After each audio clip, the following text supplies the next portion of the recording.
panahon. Gisingin na,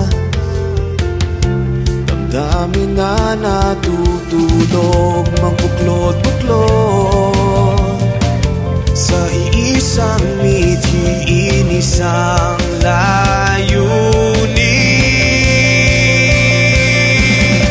Isang tinig, isang lahi, isang awitin. Sa lakas ng bandila ng pusong Pilipino. Gawang Pinoy sa pinag-isang bansa. Tanduay Rum Rockfest Year 6. It's one rock overload.